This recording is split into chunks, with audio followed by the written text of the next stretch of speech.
আসসালামু আলাইকুম সবাইকে, হ্যাপি নিউ ইয়ার। আজকে 2025 সালের 1 জানুয়ারি। সবার বছরটা শান্তিময় হোক, স্বস্তির হোক। আজকে রান্না করব এই যে বড়ি দিয়ে ইলিশ মাছ, তার সাথে যাবে ফুলকপি আর নতুন আলু, অর্থাৎ ফুলকপি দিয়ে বড়ি আর ইলিশ মাছের ঝোল। আহা, শীতের এই তরকারিটা একদম অমৃত, এত মজা।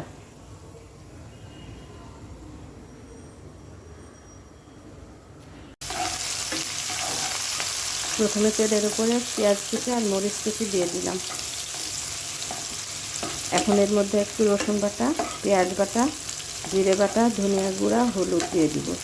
দিয়ে মশলাটা কষানো হয়ে গেলে এই যে ফুলকপিটা দিয়ে দিব। ফুলকপিটা কষানো হয়ে গেলে তখন বড়িটা দিয়ে দিব।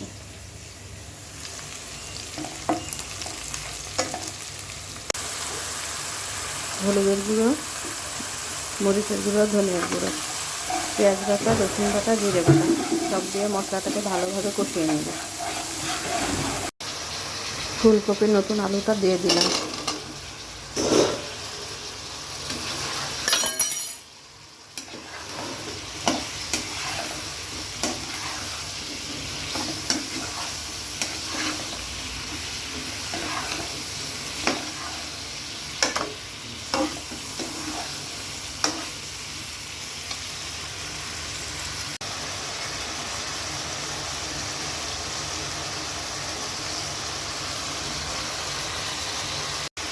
আমার ফুলকপি আলু কষানো হয়ে গেছে, এবার বড়িটা দিয়ে দিব। বড়িটা আমি আগে তেলে ভেজে রেখেছিলাম।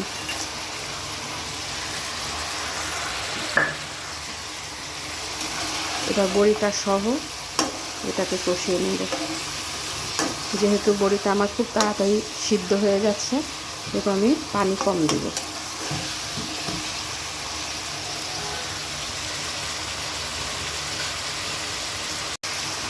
পানি দিয়ে দিলাম।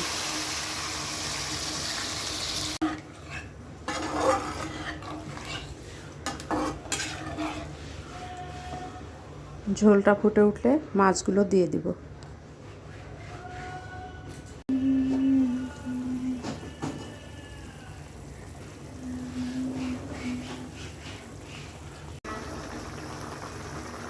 আমার তরকারির ঝোলটা ফুটে উঠেছে, এখন আমি মাছটা দিয়ে দেব। আর ইলিশ মাছ আমি সবসময় কাঁচাই রান্না করি। কাঁচা ইলিশ মাছের স্বাদ বেশি, আমি ভাজি না।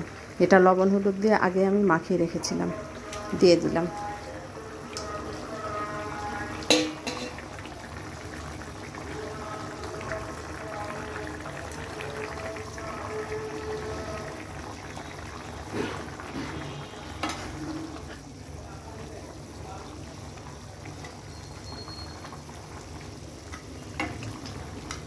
এটাকে এখন আমি আঁচ কমিয়ে দিয়ে ঢেকে রাখবো প্রায় 10 মিনিট।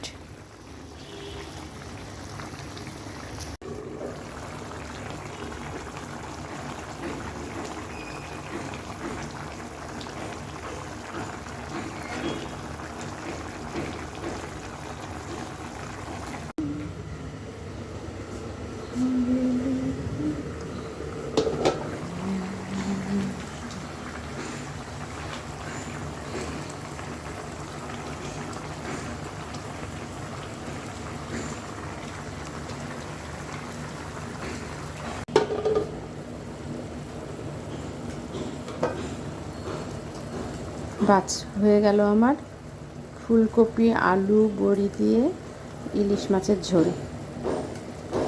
আমার রান্না কিন্তু কমপ্লিট। নতুন বছরে আমার পছন্দের তরকারি। কখনো কখনো নিজের পছন্দের, নিজের ভালো লাগার গুরুত্ব দিতে হয়।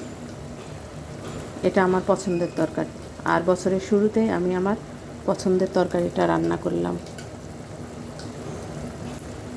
পরিবারের সবার সাথে সাথে নিজের পছন্দেরও গুরুত্ব দিতে হয়। যদিও আমার পরিবারে সবার পছন্দ, সবার গুরুত্ব একেবারেই সমান, কোনো দিক দিয়ে কোনো অংশে কম বেশি না। হয়ে গেল আমার রান্না কমপ্লিট।